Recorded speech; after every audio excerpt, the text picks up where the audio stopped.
শেষ 4 মাস আমাকে কাজ করতে দেওয়া হয়নি। কেন কাজ করতে দেওয়া হয়নি? কারণ আমরা চেয়েছিলাম নতুন মিডিয়া আসুক, পুরাতন মিডিয়ার বদলে নতুন মিডিয়া আসুক।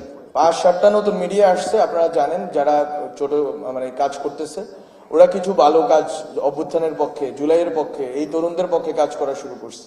এতেই পুরাতন বন্দোবস্তের যারা আছেন তাদের যথেষ্ট পরিমাণ ভীতি সঞ্চার হয়েছে, তারা যাতে কোনোভাবে আমরা কাজ না করতে পারি সেই ব্যবস্থা করেছে।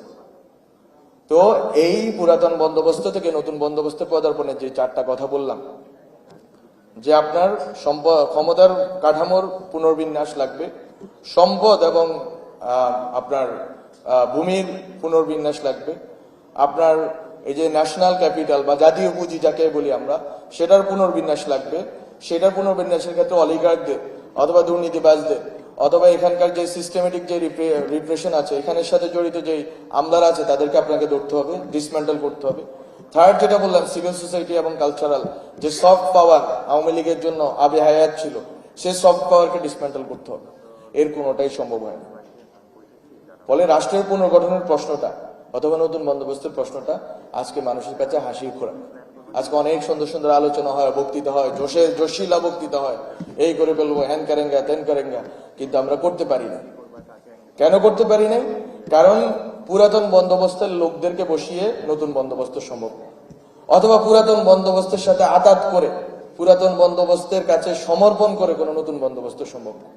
আমরা যদি সাহস করতে পারতাম, আমরা যদি যে সাহস আমাদের 5 আগস্টের আগের দিনও ছিল, সেই সাহসটা যদি আজকেও থাকতো, ইনক্লুডিং মাইসেলফ, তাহলে আমরা যে নতুন বন্দোবস্ত করতে পারতাম। আমরা এতক্ষণে ক্ষমতা কাঠামো পুনর্বিন্যাস করে ফেলতাম, আমরা এটার জন্য সংসদ বসাইতাম না, নতুন রিফর্ম কি বলে, রিফর্ম অ্যাসেম্বলি আরো কি বলে, এগুলো করতে হইতো না, গণভোটের প্যারায় আমাদের যাইতে হইতো না, গণপরিষদেই বাস্তবতা ছিল। আমার এখন মনে পড়ে, একটু পরে আলী রায় স্যার কথা বলুন, আলী রায় স্যারকে যখন আমরা বলছিলাম, আমরা 3 জন উপদেষ্টা, ছাত্র উপদেষ্টা, যে আপনি আসেন দেশে, সংবিধান পুনর্লিখিত হবে।